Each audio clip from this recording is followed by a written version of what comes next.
नमस्कार दोस्तों, आज हम आपको एक ऐसी कथा सुनाने जा रहे हैं जो साबित करती है कि जाति पांति पूछे नहीं कोई, हरि को भजय सो हरि का होई। क्या आप जानते हैं कि एक कसाई भी भगवान का प्रिय भक्त बन सकता है और भगवान उसके लिए क्या क्या कर सकते हैं? तो चलिए जानते हैं सदन कसाई की अद्भुत कथा, जिसमें भगवान खुद शालग्राम रूप में उनके मांस तौलने के बाट बन गए। प्राचीन समय की बात है। सदन नाम का एक कसाई था। जाति से वह कसाई था, लेकिन उसका हृदय दया से भरा हुआ था। उसकी जीभ पर हमेशा हरि हरि का नाम नाचता रहता था। जानते हैं, सदन एक अनोखा कसाई था। वह खुद कभी किसी पशु का वध नहीं करता था। आजीविका के लिए वह केवल दूसरों के यहां से मांस लाकर बेचता था। पशु वध के नाम से ही उसका शरीर कांपने लगता था। रात दिन वह भगवान के गुणगान में मग्न रहता था। काम करते हुए भी वह हरि हरि का जाप करता रहता था।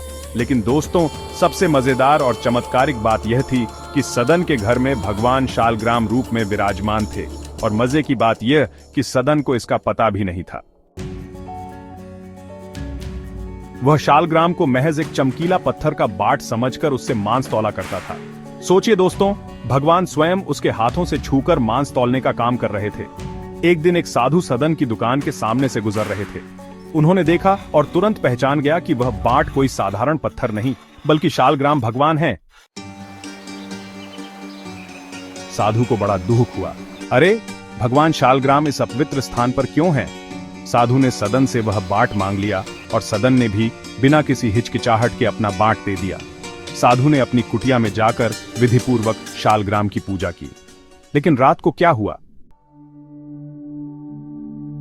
रात में साधु को स्वप्न में भगवान ने कहा, तुम मुझे यहां क्यों ले आए? मुझे तो अपने भक्त सदन के घर में ही बड़ा सुख मिलता था। जब वह मांस तौलने के लिए मुझे उठाता था, तब उसके शीतल स्पर्श से मुझे अत्यंत आनंद मिलता था। जब वह ग्राहकों से बातें करता था, तब मुझे उसके शब्द बड़े मधुर स्तोत्र जान पड़ते थे। जब वह मेरा नाम लेकर कीर्तन करता, नाचने लगता था, तब आनंद के मारे मेरा रोम रोम पुलकित हो जाता था। तुम मुझे वहीं पहुंचा दो। मुझे सदन के बिना एक क्षण कल नहीं पड़ती। साधु महाराज ने शालग्राम को वापस सदन के पास लाकर सारी बात बताई। जब सदन को पता चला कि उसका बाट तो स्वयं भगवान थे, तो उसे बहुत पश्चाताप हुआ। हे प्रभु, मैं कितना बड़ा पापी हूं। मैंने आपको अपवित्र मांस के तराजू का बाट बना रखा। मुझे क्षमा कर दीजिए।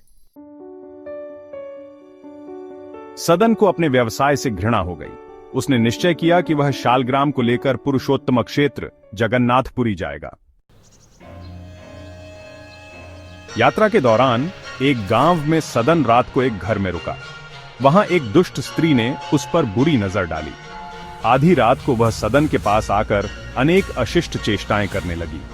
लेकिन सदन ने क्या किया?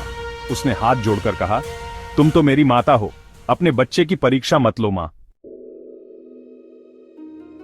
स्त्री को यह बात अच्छी नहीं लगी। उसने क्रोध में अपने पति का सिर काट डाला और सदन पर आरोप लगा दिया कि उसने हत्या की है। न्यायाधीश के पास मामला गया। सदन चुप रहा। उसने कोई सफाई नहीं दी। उसके दोनों हाथ काट लिए गए।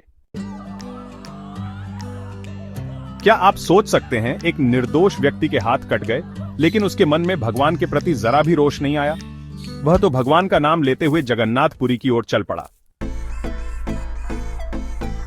जगन्नाथपुरी में भगवान ने पुजारी को स्वप्न में आदेश दिया, मेरा भक्त सदन आ रहा है, उसके हाथ कट गए हैं, पालकी लेकर जाओ और उसे आदरपूर्वक ले आओ। पुजारी पालकी लेकर गए और सदन को ले आए। जैसे ही सदन ने श्री जगन्नाथ जी के सामने दंडवत करके कीर्तन के लिए भुजाएं उठाईं, उसके दोनों हाथ वापस आ गए। हाँ दोस्तों, एक चमत्कार हो गया। लेकिन सदन के मन में एक सवाल था, मेरे हाथ क्यों काटे गए थे? रात में भगवान ने स्वप्न में बताया, तुम पूर्व जन्म में काशी के एक ब्राह्मण थे।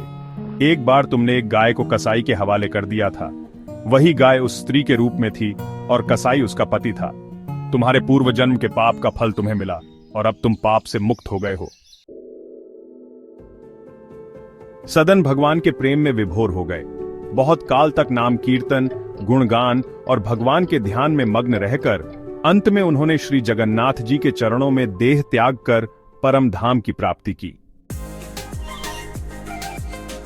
दोस्तों, ये कथा हमें सिखाती है कि भगवान के लिए जाति, पेशा या रूप रंग कोई मायने नहीं रखता। वे केवल प्रेम और भक्ति देखते हैं। जैसा कि कबीर जी ने कहा है, जाति पाति पूछे नहीं कोई, हरि को भजय सो हरि का होई। अगर आपको ये कहानी पसंद आई तो इस वीडियो को लाइक और शेयर करें, और ऐसी ही अद्भुत कथाओं के लिए हमारे चैनल को सब्सक्राइब करना ना भूलें। हमारे अगले वीडियो में मिलते हैं एक नई रोचक आध्यात्मिक कथा के साथ। तब तक के लिए जय श्री कृष्णा।